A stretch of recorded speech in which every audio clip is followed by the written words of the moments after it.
La semana pasada estuvimos mirando los primeros capítulos del segundo libro de Samuel y sobre todo lo que nos fijamos es en dos acontecimientos muy importantes que sucedieron al principio del reinado de David. El primero de ellos fue la toma de Sión, la conquista de Sión, que fue una fortaleza jebusea que desde el tiempo que los israelitas entraron en Canaán no había podido ser conquistada. Y entonces David fue el que la conquistó.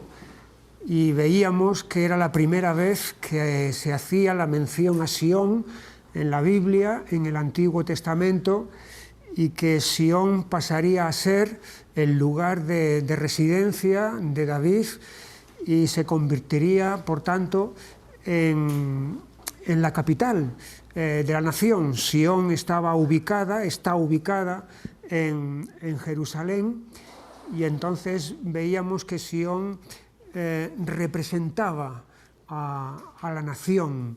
Veíamos que en Sión se daba una panorámica de toda la historia del pueblo de Dios. La elección como capital, el esplendor y el brillo que adquiere, la belleza de Sión. Veíamos el Salmo 48, pero luego también veíamos la caída de Sión, que es la caída de la nación, con los pecados reiterados, pero ahí no termina todo, sino que veíamos también cómo Dios restaura, cómo Dios rescata a Sión de esa caída, y finalmente veíamos también los textos proféticos que hablan de la gloria futura, de la gloria venidera de Sión. Ese era un gran acontecimiento que tuvo lugar al principio del reinado de David, y luego el otro fue el traslado del arca de Kiriat Jearim, que es donde había estado desde los tiempos cuando Samuel era todavía pequeñito, todo el reinado de Saúl, hasta que David, al comienzo de su reinado, decide llevar el arca a Jerusalén. Eso quiere decir que Jerusalén, como allí estaba Sión también, se va a convertir en capital civil, porque allí es donde está el rey, pero también en capital espiritual de la nación, porque allí es donde va a estar el arca en este momento, y posteriormente es donde va a estar el templo que Salomón va a construir. Así que estos son los dos grandes acontecimientos que hay al principio del reinado de David. Veíamos también que el traslado del arca, la primera vez que se hizo, el objetivo era santo, era bueno, pero los medios utilizados eran paganos. Era transportar el arca por medio de un carro tirado por bueyes. Y entonces allí es donde sucedió el problema, que después fue solventado, haciéndolo bien, transportando el arca los levitas. Y así es como llegamos entonces a este capítulo 7, que es un capítulo muy, muy importante. Lo que podemos hacer, supongo que ya lo hemos leído en casa, pero quizá podíamos leer los primeros 16 versículos para situarnos, y dice así: aconteció que cuando ya el rey habitaba en su casa, después que el Señor le había dado reposo de todos sus enemigos en derredor, dijo el rey al profeta Natán: mira, ahora yo habito en casa de cedro, y el arca de Dios está entre cortinas. Y Natán dijo al rey: anda y haz todo lo que está en tu corazón, porque el Señor está contigo. Aconteció aquella noche que vino palabra del Señor a Natán, diciendo: ve y di a mi siervo David, así ha dicho el Señor, ¿tú me has de edificar casa en que yo more? Ciertamente no he habitado en casas desde el día en que saqué a los hijos de Israel de Egipto hasta hoy, sino que he andado en tienda y en tabernáculo. Y en todo cuanto he he andado con todos los hijos de Israel, he hablado yo palabra alguna de las tribus de Israel, a quien haya mandado apacentar a mi pueblo de Israel, diciendo, ¿por qué no me habéis edificado casa de cedro? Ahora pues dirás así a mi siervo David, así ha dicho el Señor de los ejércitos, yo te tomé del redil, de detrás de las ovejas, para que fueses príncipe sobre mi pueblo, sobre Israel, y he estado contigo en todo cuanto has andado, y delante de ti he destruido a todos tus enemigos, y te he dado nombre grande como el nombre de los grandes que hay en la tierra. Además, yo fijaré lugar a mi pueblo Israel y lo plantaré, para que habite en su lugar y nunca más sea removido, ni los inicuos le aflijan más como al principio, desde el día en que puse jueces sobre mi pueblo Israel. Y a ti te daré descanso de todos tus enemigos. Asimismo, el Señor te hace saber que Él te hará casa. Y cuando tus días sean cumplidos y duermas con tus padres, yo levantaré después de ti a uno de tu linaje, el cual procederá de tus entrañas y afirmaré su reino. Él edificará casa a mi nombre, y yo afirmaré para siempre el trono de su reino. Yo le seré al Padre, y él me será mi hijo. Y si él hiciere mal, yo le castigaré con vara de hombres y con azotes de hijos de hombres. Pero mi misericordia no se apartará de él, como la aparté de Saúl, al cual quité de delante de ti. Y será afirmada tu casa y tu reino para siempre, delante de tu rostro, y tu trono será estable eternamente. Pues después, justo después del relato del traslado del arca, es decir, de esta iniciativa que David toma en cuanto a ese objeto sagrado que era el arca, de llevarla a Jerusalén, el siguiente deseo que tiene David es este que dice aquí en el versículo 2, mira ahora, le dijo al profeta Natán, yo habito en casa de cedro y el arca de Dios está entre cortinas.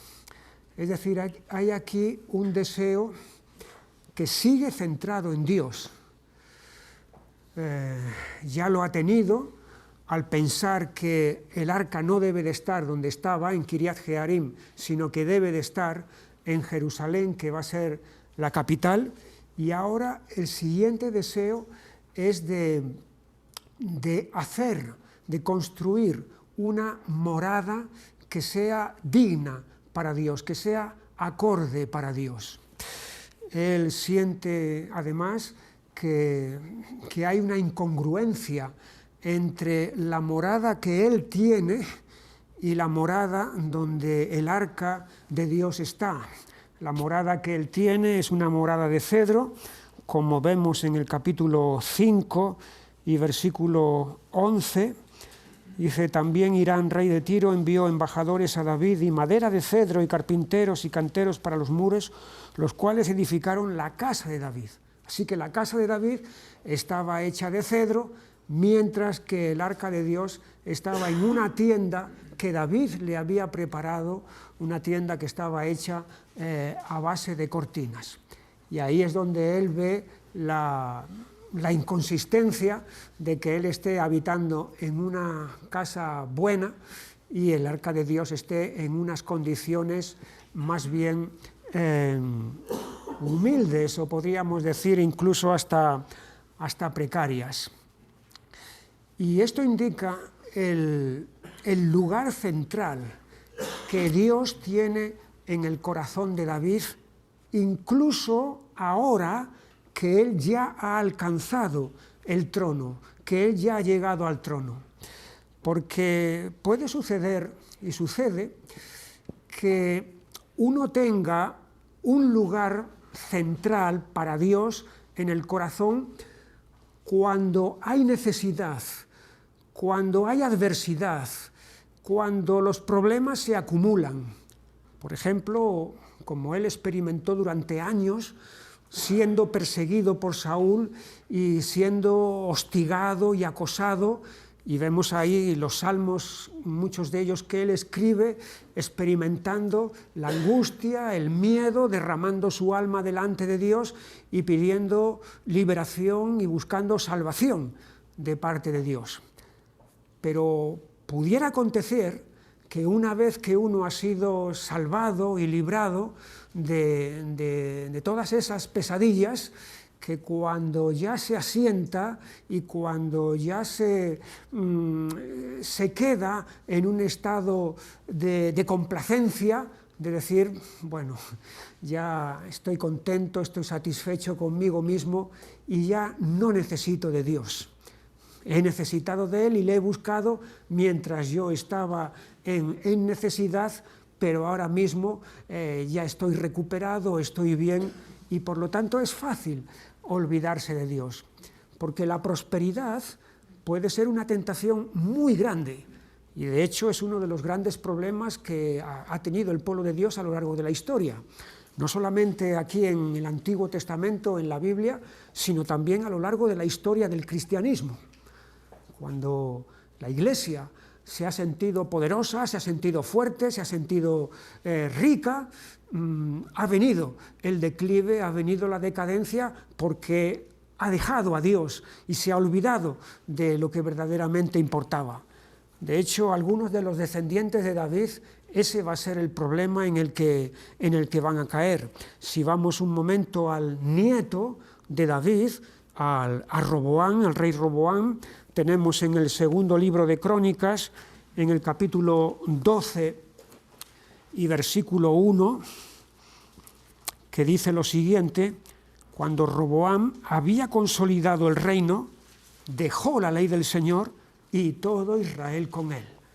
Es decir, mientras todavía él no se sintió seguro, mientras todavía él no se sintió fuerte, dependió de Dios, buscó a Dios. En el momento que se sintió ya consolidado y establecido en el reino, se acabó, se olvidó de la ley de Dios, y lo mismo también hizo el pueblo. Y otro caso también es el rey Uzías, en este mismo libro, en el capítulo 26 y versículo 16, dice: mas cuando ya era fuerte, su corazón se enalteció para su ruina, porque se rebeló contra el Señor su Dios, entrando en el templo del Señor para quemar incienso en el altar del incienso. ¿Cuándo le sucedió esto?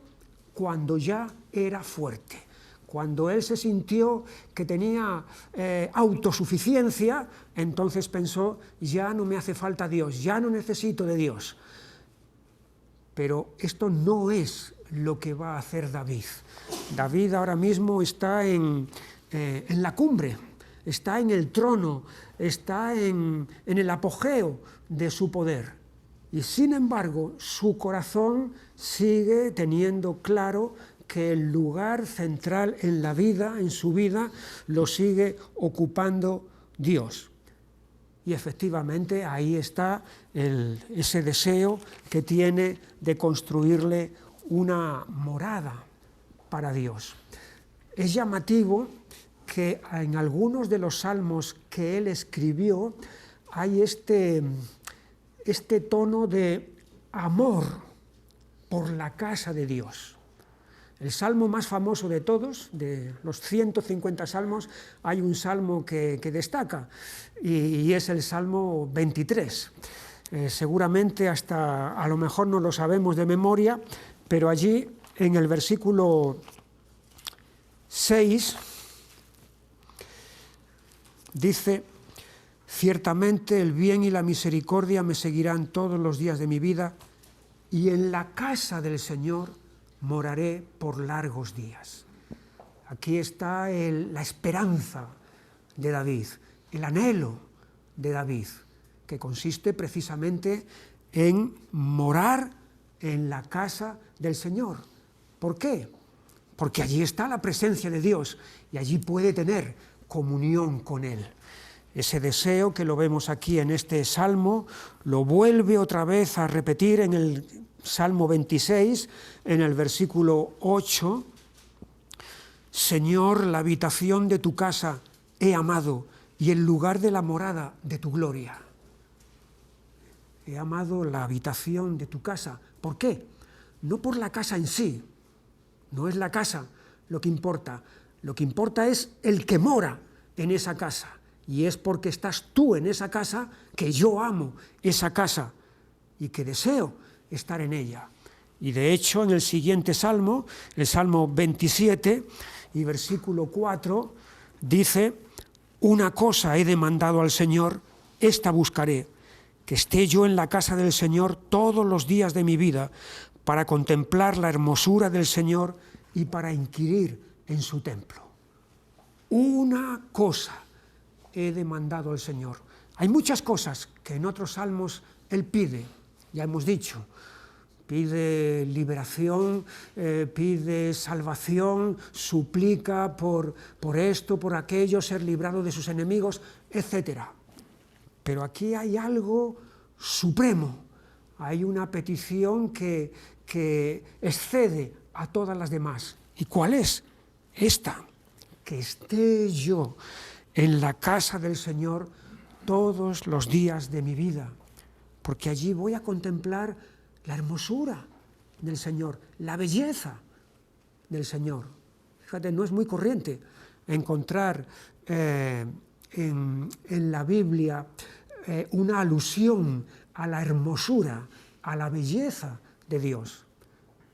Hay muchos textos que nos hablan de otros atributos de Dios, como el poder, la santidad, la misericordia, la justicia, la verdad, la eternidad, etc. Muchos textos que hablan de todo eso. Pero hay este atributo de Dios, esta característica que Dios tiene, que es su hermosura, su belleza.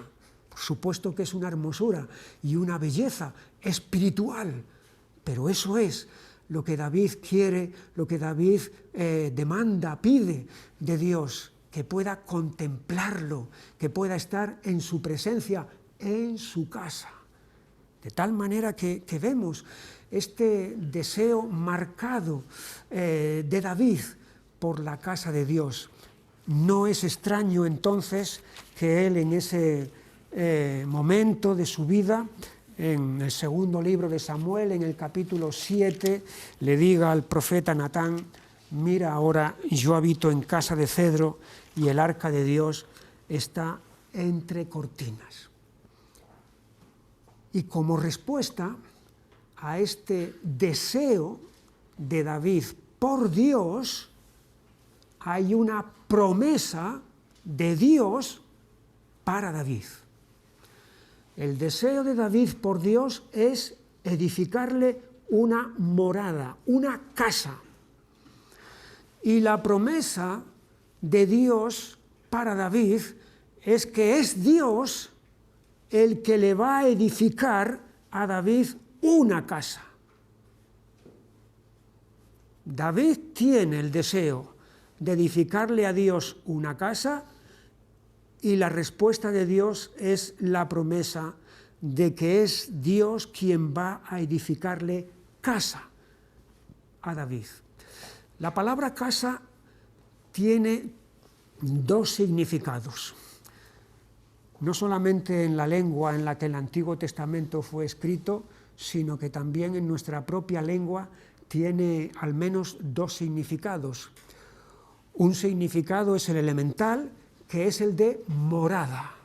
Una casa es una morada, un sitio donde alguien vive. Pero una casa tiene otro significado, que es una dinastía. Y así podemos hablar de la casa de Alba, aquí en España, por ejemplo. O podemos hablar de la casa de Borbón, o podemos hablar de la casa de Austria. Y ahí ya no nos estamos refiriendo a una morada, a una vivienda hecha de piedras o de ladrillos o de lo que sea, sino que nos estamos refiriendo a una dinastía, a una línea de descendencia. Y en ese sentido, entonces, mientras que David está pensando en edificar una casa que es morada a Dios, Dios le está prometiendo a David que le va a edificar una casa que es dinastía, y de la cual, de esa dinastía, Dios va a levantar a uno que le va a edificar casa que es morada a Dios. Este es lo que vemos aquí en este capítulo que hemos leído. Los versículos centrales de todo esto lo tenemos en al final del versículo 11.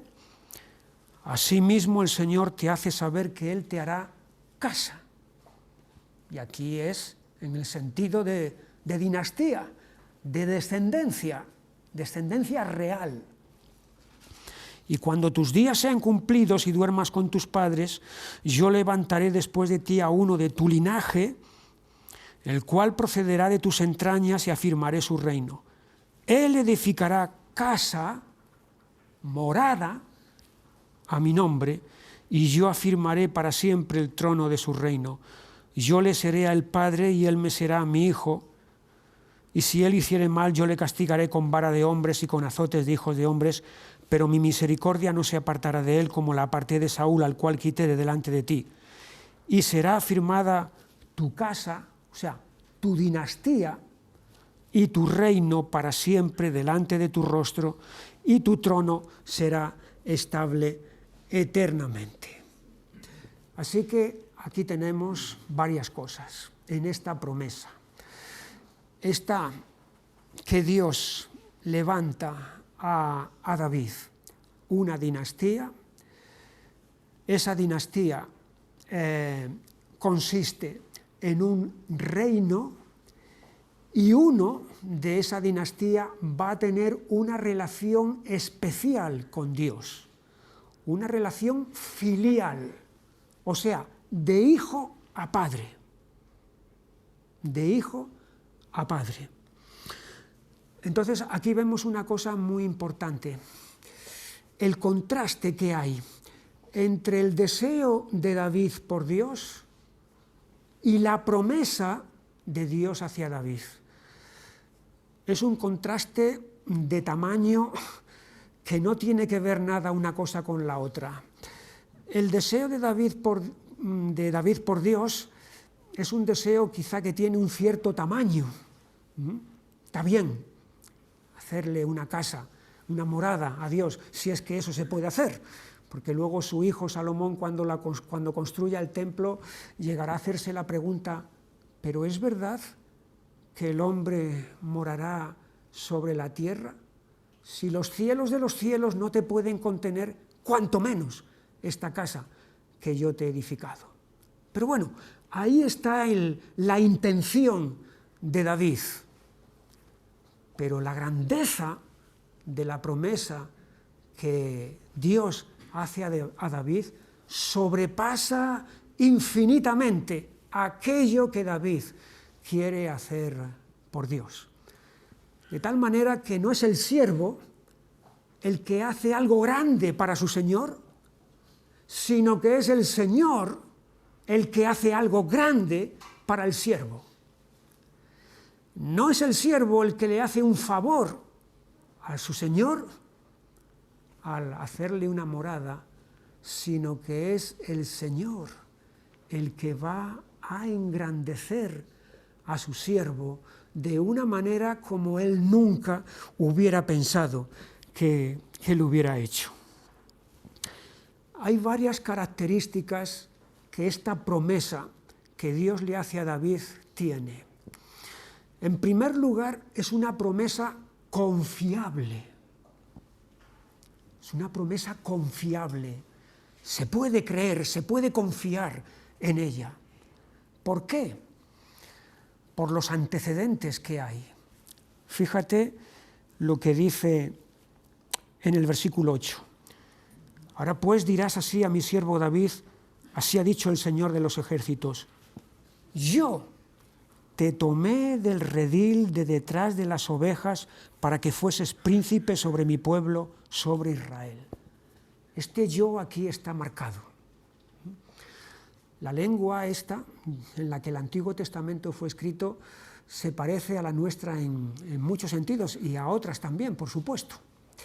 En el sentido que gramaticalmente a veces se puede utilizar el pronombre personal en primera persona, yo, y a veces se puede evitar y se entiende la frase.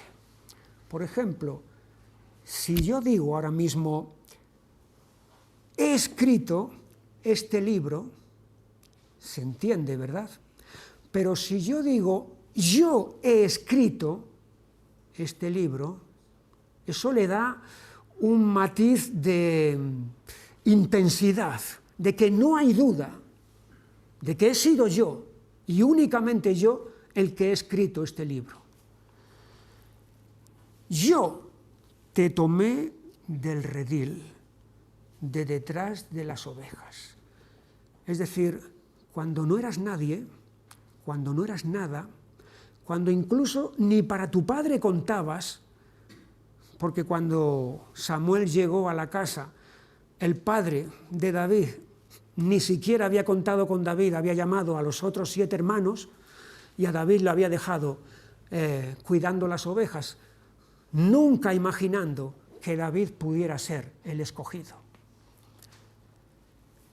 Pero cuando ni para tu padre contabas, yo te tomé cuando no eras nada, cuando no eras nadie, te tomé de detrás de las ovejas para que fueses príncipe sobre mi pueblo, sobre Israel, que es lo que ahora mismo David es.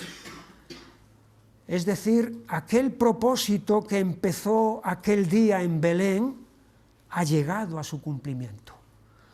Por lo tanto, quiere decir que la promesa que ahora Dios le va a hacer a continuación también se va a cumplir, porque ha habido ya una demostración de que Dios le ha levantado de la nada hasta llevarlo a lo máximo. Por tanto, esta promesa que ahora Dios le hace es confiable, porque ya ha habido pruebas más que evidentes de que Dios ha hecho lo anterior. Esta promesa es una promesa de gracia porque surge de la libertad, de la libre voluntad de Dios. Dios no está obligado a hacer esta promesa, no tiene ninguna deuda con David, no tiene nada que pagarle, surge de la libre decisión de Dios, es decir, surge de la gracia de Dios. Es una promesa unilateral, porque es Dios el que toma la iniciativa en realizarla. Y es Dios, además, el que establece los términos de esa promesa sobre el reino, sobre la dinastía, sobre la relación filial que va a tener uno de su descendencia con él. Todos los términos esos proceden de Dios. Es una promesa unilateral. Es una promesa inquebrantable, inmutable. No va a pasar como con Saúl. Esto no va a ser un plan fallido. Esto no va a ser un reino fallido. Aquí no va a haber un rey fallido que ha fracasado. Aquí se trata de una promesa inmutable e inquebrantable. Y de hecho, fíjate las expresiones que se utilizan ahí en el versículo 13. Yo afirmaré para siempre el trono de su reino. 16. Será afirmada tu casa y tu reino para siempre delante de tu rostro, y tu trono será estable eternamente. Para siempre, eternamente, no va a fallar. Es una promesa inquebrantable. Es una promesa trascendente, porque trasciende a David, va más allá de David, no acaba con David. El propósito de Dios con esta promesa no es que cuando David se muera, se acabó la promesa. No. David va a morir. De hecho, ahí lo dice, cuando tus días sean reunidos y duermas con tus padres, yo levantaré después de ti. Así que es una promesa de largo alcance, que va más allá de David y de su propio tiempo. Es una promesa que tiene que ver con la simiente de David. La simiente. Versículo 12. Cuando tus días sean cumplidos y duermas con tus padres, yo levantaré después de ti a uno de tu linaje, el cual procederá de tus entrañas. Así que en alguien de esa dinastía de David, de esa descendencia de David, es donde se va a cumplir en plenitud toda esta promesa. Es interesante que hay 3 grandes promesas en el Antiguo Testamento que tienen que ver con la descendencia, que tienen que ver con el linaje. La primera gran promesa que tiene que ver con linaje lo tenemos en el libro del Génesis, en el capítulo 3 y versículo 15. Es la primera promesa que hay en la Biblia. En medio del pecado, en medio de la caída, en medio del desastre que ha acontecido, allí está este rayo de luz, que es esta primera promesa. Pondré enemistad entre ti y la mujer, y entre tu simiente y la simiente suya, ésta te herirá en la cabeza y tú le herirás en el calcañar. Primera promesa que tiene que ver con descendencia. Tu simiente, de tu simiente levantaré a uno que herirá en la cabeza a la serpiente. La segunda gran promesa que tiene que ver con descendencia lo tenemos en este mismo libro de Génesis, en el capítulo 22 y versículo 18. Es la que Dios da a Abraham. En tu simiente serán benditas todas las naciones de la tierra por cuanto obedeciste a mi voz. Es una promesa aquí vital, trascendental. En tu simiente serán benditas. Y la tercera es la que acabamos de ver ahora con David, que Dios va a levantar de su descendencia a uno que va a tener un reino eterno. Así que aquí tenemos 3 grandes promesas. La primera nos habla de la victoria que Dios promete sobre nuestro enemigo, de uno del linaje humano. La segunda es la bendición que Dios promete a través de uno que desciende de Abraham. Y la tercera es el reino que Dios promete a través de uno que desciende de David. Estas 3 promesas que dependen de la simiente confluyen las 3 en una persona, y esa persona es Jesucristo, que es simiente de la mujer, que es simiente descendiente de Abraham y que es simiente o descendiente de David.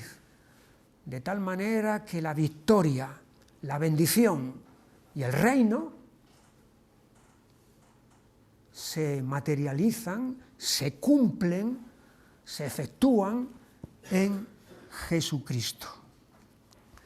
Y aquí es donde volvemos otra vez a ver el contraste tan enorme que hay entre lo que David quiere hacer por Dios y lo que Dios va a hacer por David o para David y, en definitiva, para todos aquellos que han de ser salvos. El reino, un reino, es lo que le está prometiendo Dios aquí a David. Reino nos habla de gobierno, y gobierno nos habla de autoridad. Todo pueblo necesita un gobierno porque necesita una autoridad. ¿Es Israel un pueblo? Claro que sí. Y además no es cualquier pueblo, es un pueblo especial, es un pueblo único. En este capítulo que hemos leído de 2 de Samuel 7, hay 4 ocasiones en las que Dios denomina a Israel mi pueblo. Versículo 7, en la mitad del versículo 7, a quien haya mandado apacentar a mi pueblo de Israel. Final del versículo 8, para que fueses príncipe sobre mi pueblo, sobre Israel. Principio del versículo 10, además yo fijaré lugar a mi pueblo Israel. Principio del versículo 11, desde el día en que puse jueces sobre mi pueblo Israel. Una y otra vez Dios declara que Israel es su pueblo. Por lo tanto, Israel ha de tener un gobierno, ha de tener una autoridad. Y esta es precisamente la promesa que Dios está aquí dando acerca del reino. Un gobierno, un reino, no cualquiera, sino uno que es instituido por Dios. Y ese gobernante entonces va a gobernar en nombre de Dios. Esta promesa de Dios aquí acerca del reino y del gobierno no es la primera vez que aparece aquí. Aquí aparece la declaración, pero eso no quiere decir que aquí es la primera vez que a Dios le viene a la mente, por así decirlo, el asunto. Ya viene de muy atrás. En la profecía de Jacob, en el capítulo 49 de Génesis, en el versículo 10 hay una referencia, vamos a decir velada, pero una referencia a este asunto, a un gobierno. Génesis 49:10, no será quitado el cetro de Judá, ni el legislador de entre sus pies hasta que venga Silo, y a él se congregarán los pueblos. El cetro, donde dice no será quitado el cetro era la vara de mando. Todavía hoy, en muchos países, incluso aquí, en España, no se usa el cetro, pero sí el bastón de mando. El bastón, sí, en escenas de protocolo donde hay autoridades muy elevadas, a veces el bastón es el símbolo de la autoridad, del mando. En esa profecía de Jacob se habla entonces del cetro de Judá, que va a ser la tribu de donde van a venir los reyes de Israel. Y otra referencia, antes de que existiera ningún rey en Israel, ya lo vimos en el primer libro de Samuel, en el capítulo 2, en aquella profecía que dio la madre de Samuel, que dio Ana. Primero de Samuel, capítulo 2 y versículo 10, delante del Señor serán quebrantados sus adversarios y sobre ellos tronará desde los cielos. El Señor juzgará los confines de la tierra, dará poder a su rey y exaltará el poderío de su ungido. Aquí tenemos esta palabra profética que Ana está dando. Hasta ahora no hay rey en Israel, ni hay la más mínima idea de que pueda haberlo, pero esta mujer, inspirada por el Espíritu Santo, está hablando de que Dios va a dar poder a su rey, es decir, un rey que Dios mismo ha establecido, al cual le llama también ungido, que es la palabra para Mesías. Eso es lo que significa la palabra ungido. Pues bien, aquí volvemos entonces a nuestro capítulo 7 del segundo libro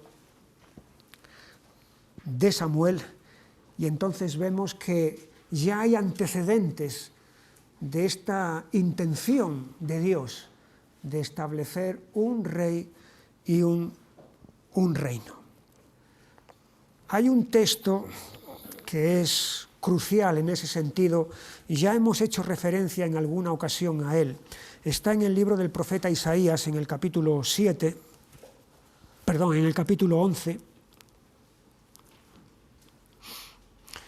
los primeros versículos. Saldrá una vara del tronco de Isaí, y un vástago retoñará de sus raíces, y reposará sobre él el espíritu del Señor, espíritu de sabiduría y de inteligencia, espíritu de consejo y de poder, espíritu de conocimiento y de temor del Señor. Aquí se está hablando de una persona que es descendiente del tronco de Isaí, o sea, del padre de David, viene de la familia de David y al mismo tiempo es anterior a David. Porque fíjate lo que dice en el versículo 10. Acontecerá en aquel tiempo que la raíz de Isaí, en el 1 se le ha llamado vara y vástago, o sea, brote, algo que surge de Isaí, pero en el 10 se le dice raíz de Isaí. O sea, este personaje, esta persona es al mismo tiempo descendiente de la casa de David, de la dinastía de David, y al mismo tiempo es anterior a David. Y luego se habla de la unción que va a tener. Una unción plena, como vemos ahí en el versículo 2. El Espíritu del Señor, con todos sus dones, espíritu de sabiduría, de inteligencia, de consejo, de poder, de conocimiento y de temor del Señor. El gobierno, se habla también del gobierno que va a ejercer esta persona. Versículo 3, le hará entender diligente en el temor del Señor, no juzgará según la vista de sus ojos, ni arguirá por lo que oigan sus oídos. O sea, no va a gobernar de una manera superficial, por lo que vea con los ojos. ¿Qué vemos con los ojos? Vemos la apariencia de las personas, nada más. No vemos el interior. Él no va a juzgar según la apariencia, por lo que ve por fuera. Ni arguirá por lo que oigan sus oídos. Es decir, lo que me han contado otros, lo que viene de terceros. A veces me lo ha contado fulano, que a su vez se lo contó mengano, que a su vez se lo contó zutano, y lo que dijo el primero no tiene nada que ver con lo que me ha llegado a mí, por haber pasado por tantos canales. No, él no gobierna ni por la apariencia, ni tampoco por lo que le cuentan o lo que le dicen otros. Versículo 4, sino que juzgará con justicia a los pobres y herirá con equidad, arguirá con equidad, por los mansos de la tierra.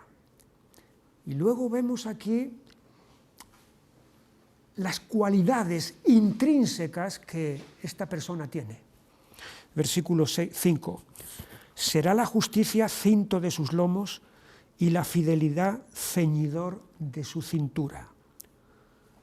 Justicia y fidelidad forman parte de su personalidad. Cinto de sus lomos, ceñidor de su cintura. Están intrínsecamente unidas a Él, pegadas a Él. Y justicia y fidelidad son dos facultades imprescindibles en el gobernante.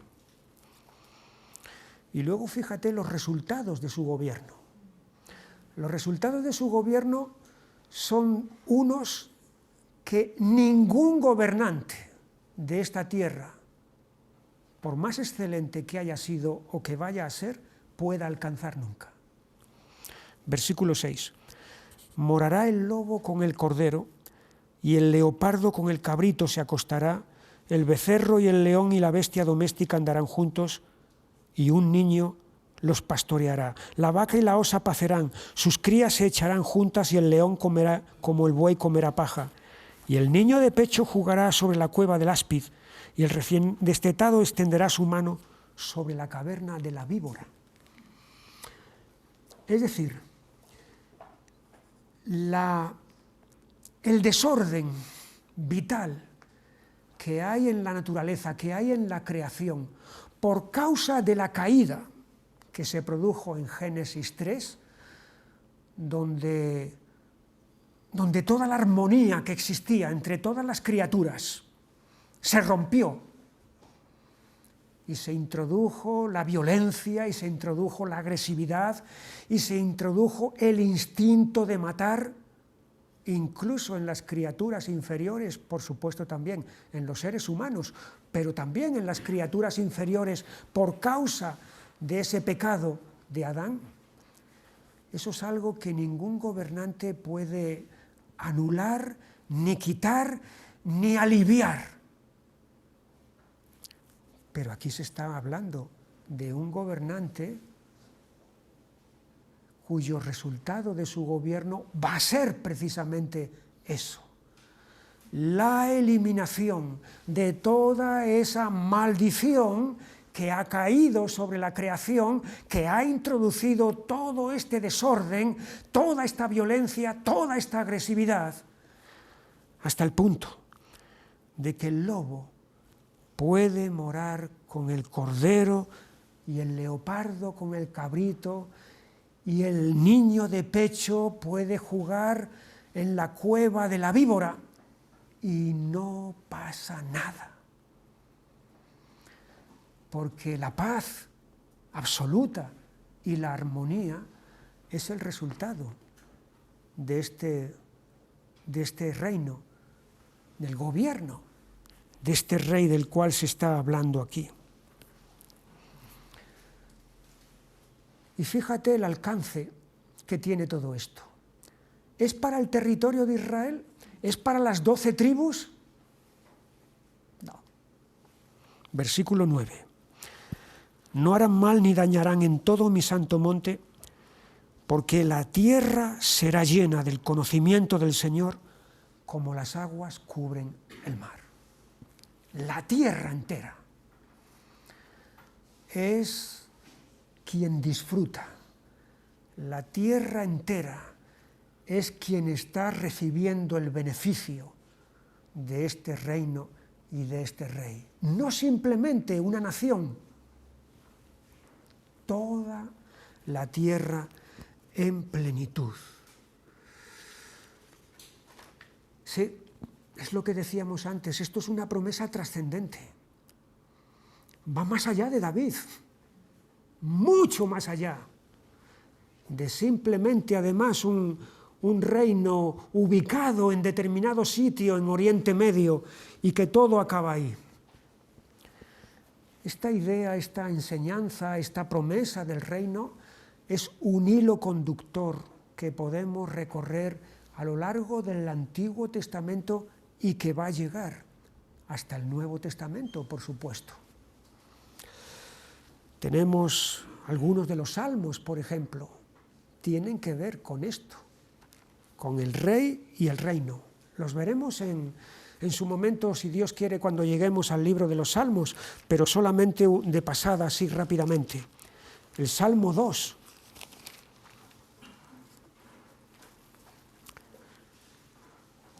Versículo 6. Pero yo he puesto mi rey sobre mi Sión, mi santo monte. Yo he puesto mi rey, dice Dios, sobre Sión, mi santo monte. Aquí tenemos otra referencia a Sión, a esa ciudad que un día fue fortaleza de resistencia contra Dios, de desafío contra Dios, y que se ha convertido, por la gracia de Dios, por la acción de Dios y el poder de Dios, en centro de difusión de la verdad de Dios. Lo tenemos en el libro de Daniel, las profecías acerca del reino también, en el capítulo 2.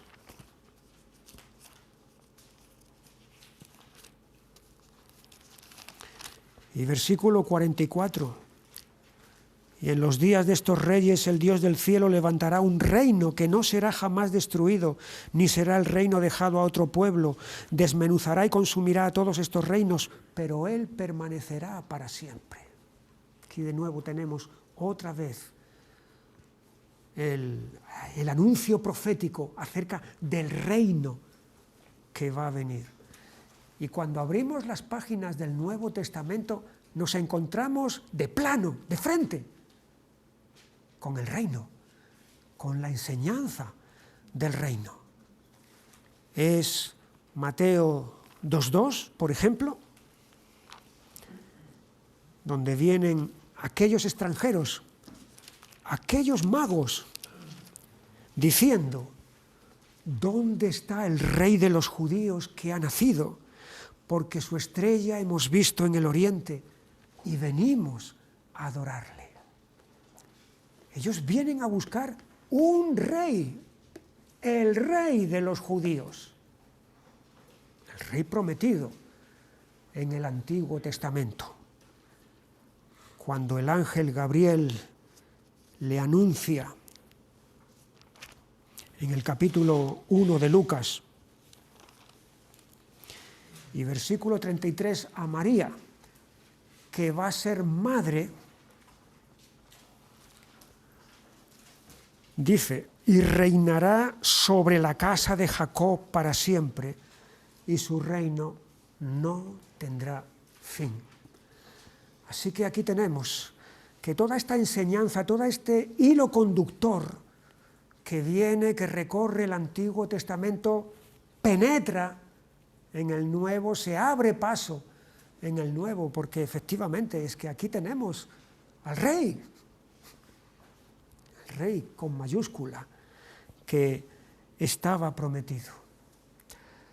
Hay un cumplimiento parcial de esa promesa que Dios le da a David de que uno de su descendencia le va a levantar casa. Hay un cumplimiento parcial en Salomón, pero es un cumplimiento parcial, o sea, no total. Es verdad que Salomón le va a edificar casa a Dios, o sea, templo a Dios, pero al fin y al cabo, ¿qué clase de casa es esa? Es una casa hecha de piedras que va a durar lo que duró. Porque cuando los caldeos vienen en el año 587 y ponen sitio a Jerusalén, allí no queda piedra sobre piedra de aquella casa que Salomón edificó.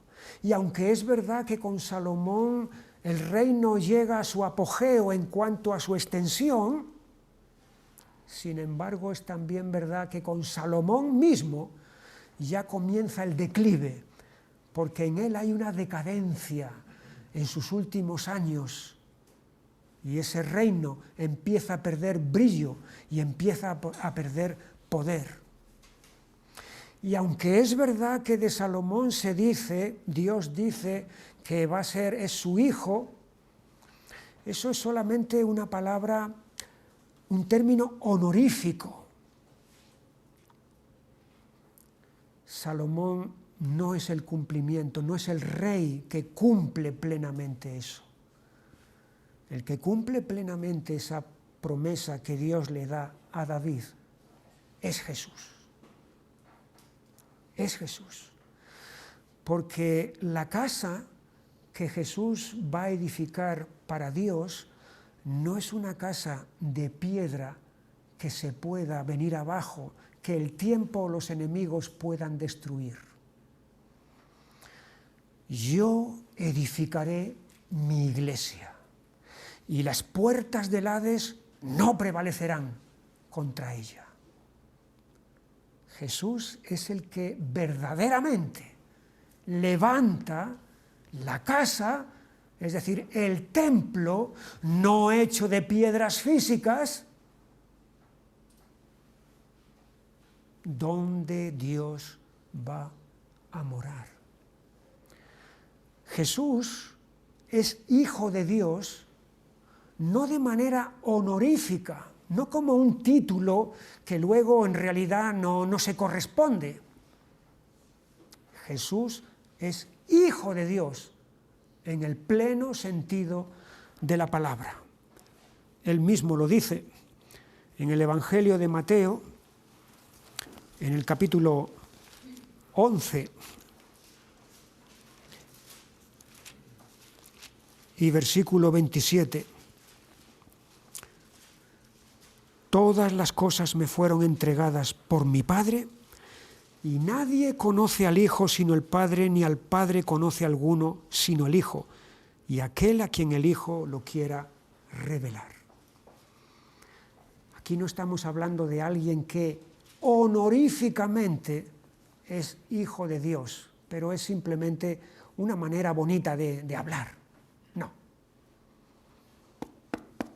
Aquí estamos frente a alguien que verdaderamente es hijo del Padre, que tiene un conocimiento exhaustivo, total, del Padre, que tiene una relación única con el Padre, como padre e hijo pueden tener.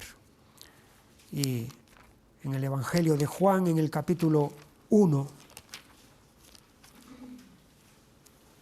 y versículo 18,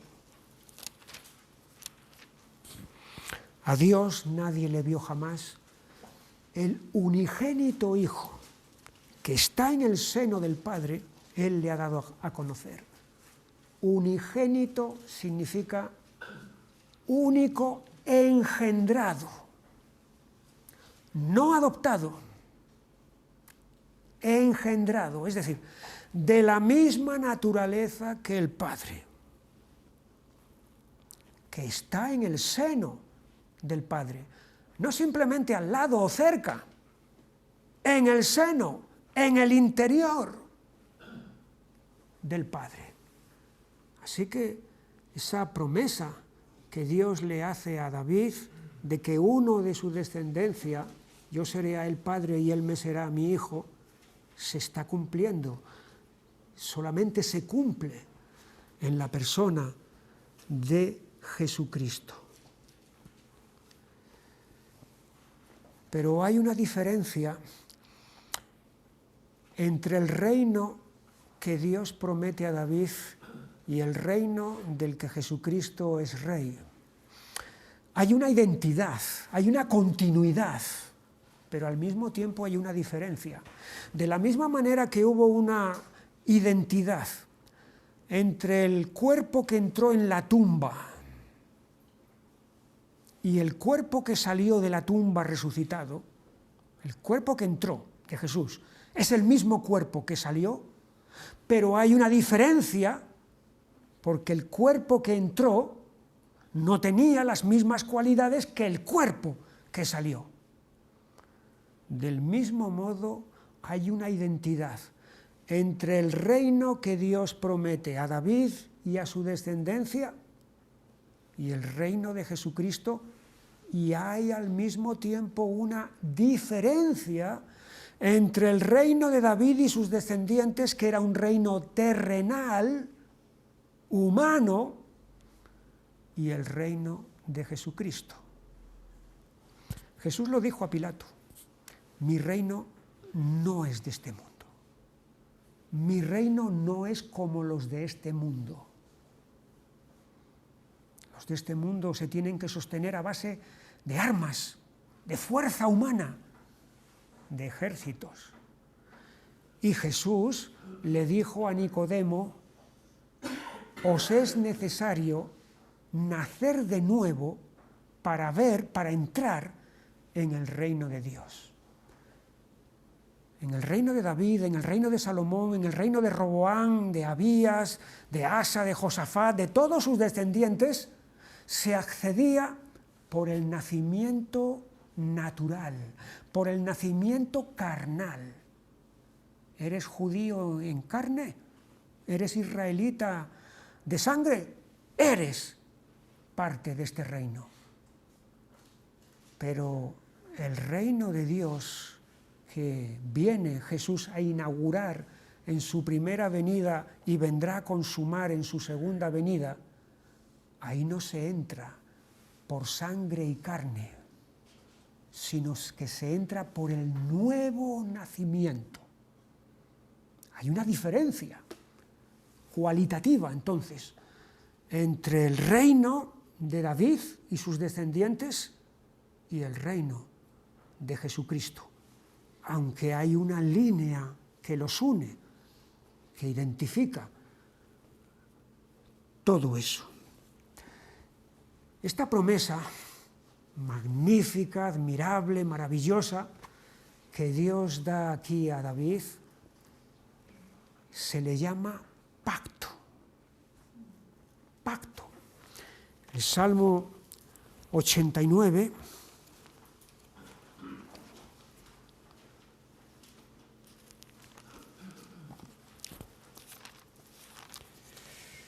versículo 28. Para siempre, y está hablándose aquí de David, para siempre le conservaré mi misericordia y mi pacto será firme con él. Y en el versículo 34, no olvidaré mi pacto ni mudaré lo que ha salido de mis labios. Una vez he jurado por mi santidad y no mentiré a David, su descendencia será para siempre y su trono como el sol delante de mí, como la luna será firme para siempre y como un testigo fiel en el cielo. Así que esta promesa que hemos visto en 2 de Samuel capítulo 7 tiene la categoría de pacto. Hay 3 grandes pactos en el Antiguo Testamento. El primero es el pacto que Dios establece con Abraham, que ya lo hemos visto, que supone la bendición que Dios va a impartir sobre todos aquellos que crean en la simiente de Abraham. El segundo pacto es el que Dios establece con Israel en Sinaí, que es la ley. Y el tercer pacto es el pacto que Dios establece aquí con David, que es en cuanto al reino. 2 de esos pactos, de la bendición de Abraham y del reino de David, confluyen en Jesucristo. El otro pacto, el pacto que Dios hace con Israel en cuanto a la ley, es un pacto provisional, temporal, que va a ser sustituido por el nuevo pacto del cual Jesús es el mediador. Aquel pacto con Israel en Sinaí, el mediador fue Moisés, pero el nuevo pacto que Dios establece es con Jesucristo. Capítulo 7 de 2 de Samuel. Qué importante es lo que ahí está ocurriendo. Y me llama la atención la reacción que David tiene al escuchar toda esa grandeza que Dios le está diciendo acerca de él y acerca de su descendencia. Versículo 18. Y entró el rey David y se puso delante del Señor y dijo: Señor Jehová, ¿quién soy yo y qué es mi casa para que tú me hayas traído hasta aquí? Es una reacción de humildad, de saber cuál es su sitio y cuál es el sitio de Dios. David tiene claro, a pesar de que es el rey, de que ha llegado a lo más alto, sabe que delante de Dios no es nada. El único grande es Dios.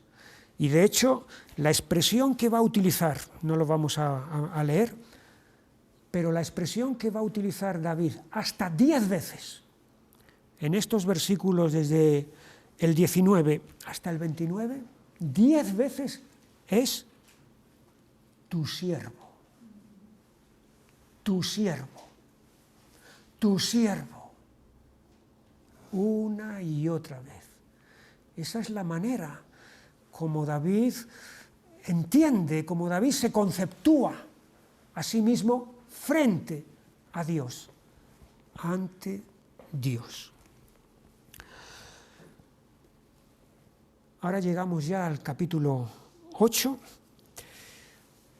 y es un capítulo de victorias. David va a tener victorias sobre los filisteos en el versículo 1, derrotó a los filisteos, versículo 2, derrotó también a los de Moab, versículo 3, asimismo derrotó David a Hadadezer. Y todo este capítulo 8 es un capítulo de victorias. Llama la atención, no es por casualidad que esté después del capítulo 7. El capítulo 7 es como la catapulta que lanza a David hacia adelante, avanzando, creciendo, aumentando su reino. Si vamos al manual, al mapa de la página 70, ahí vemos todos los movimientos, las incursiones, los ataques que terminaron en victoria. David no está conociendo la derrota. No está conociendo la derrota. Está en el centro de la voluntad de Dios. Está bendecido por Dios, ya sea al sur, ya sea al norte, ya sea al este, ya sea al oeste. Por donde va, lo suyo son victorias por todos los sitios. Y hay otro mapa que podemos ver también, que está en la página 75.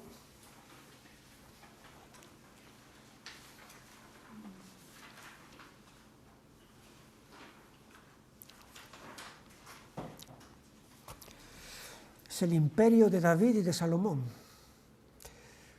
Todo este enorme territorio.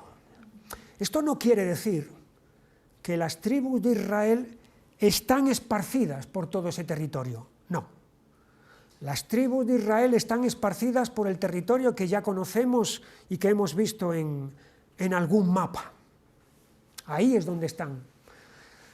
Pero sí quiere decir que el dominio que David y luego su hijo Salomón va a heredar es sobre todo este territorio. Es decir, David tiene guarniciones allí, por todos estos sitios. David tiene acuartelamientos. A David le están pagando tributo los gobernantes de todos estos territorios que hay ahí. David tiene influencia y tiene poder y capacidad de decisión sobre todos estos lugares. Nunca se llegará a volver otra vez a tener un territorio como este que David y su hijo Salomón van a heredar. Jamás se volverá.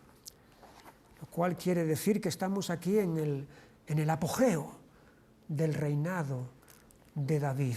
Lo más grande, vamos a decir, en cuanto territorialmente, militarmente. Y allí tenemos también en el capítulo 8 de 2 de Samuel una mención al gobierno que David tenía en los versículos 15, 16, 17 y 18, es decir, los hombres que estaban al cargo de los diferentes menesteres importantes, como podía ser el ejército, la guardia personal de David. El versículo 18, Benaía, hijo de Joiada, estaba sobre los cereteos y peleteos, que era precisamente la guardia personal que David tenía. Y vamos a ir al capítulo 9 y con esto ya vamos a terminar, porque el capítulo 10 es una redundancia, por así decirlo, de lo que pasa en el capítulo 8, de victorias. En el capítulo 10 se producen más victorias que David va a tener sobre sus enemigos. Pero en el capítulo 9 vamos a ver un detalle que nos habla de otra cualidad de David. Ya hemos dicho que la Biblia, o Dios mismo, dijo de David que era un hombre según el corazón de Dios. Y hemos visto algunas de esas cualidades. Y aquí en el capítulo 9 sale otra de esas cualidades, y es que David tiene un corazón leal. ¿Leal a quién? Pues leal a su amigo Jonatán. Versículo 1, dijo David: ¿ha quedado alguno de la casa de Saúl a quien haga yo misericordia por amor de Jonatán?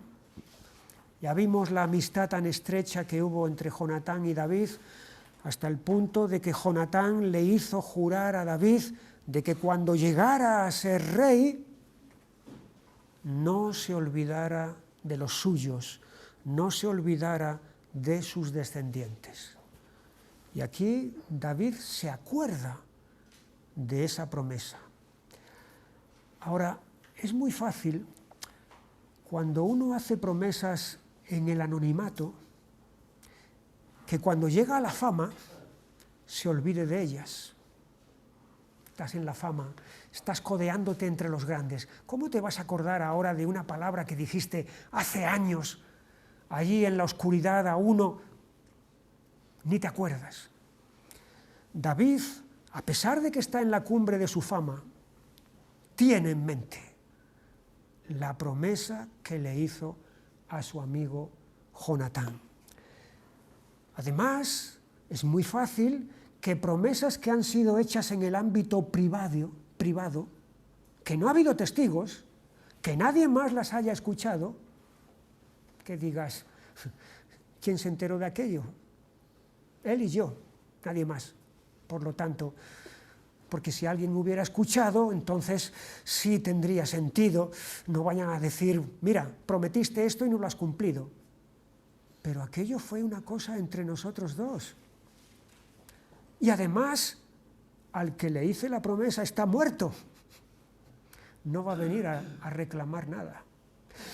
Y además, el que ha quedado es un hijo que está lisiado de los pies. Un pobre. Alguien despreciable. No es nada.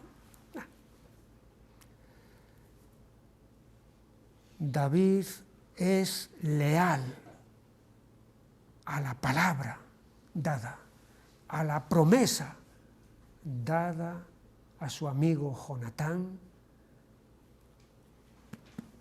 y se va a ocupar, se va a preocupar de llevar a cabo esa promesa.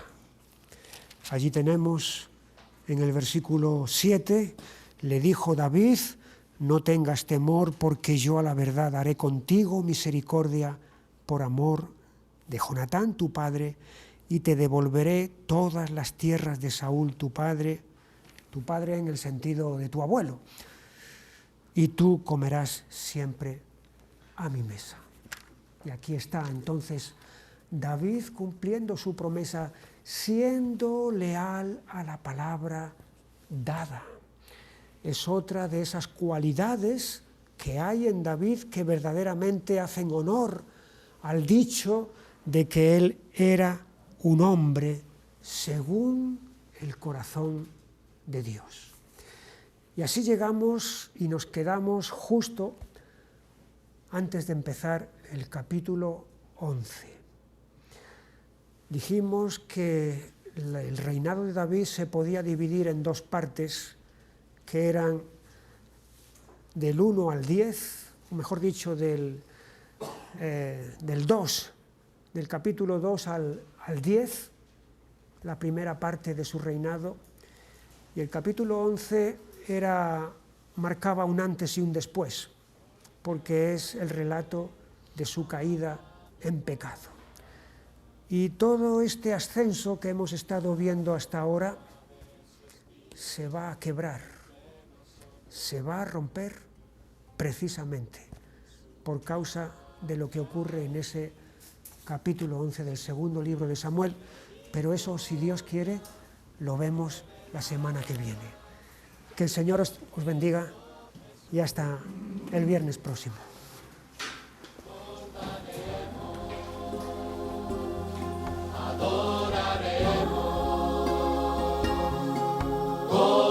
Conforme a su gran amor, recordaremos, adoraremos, pues grande es su fidelidad.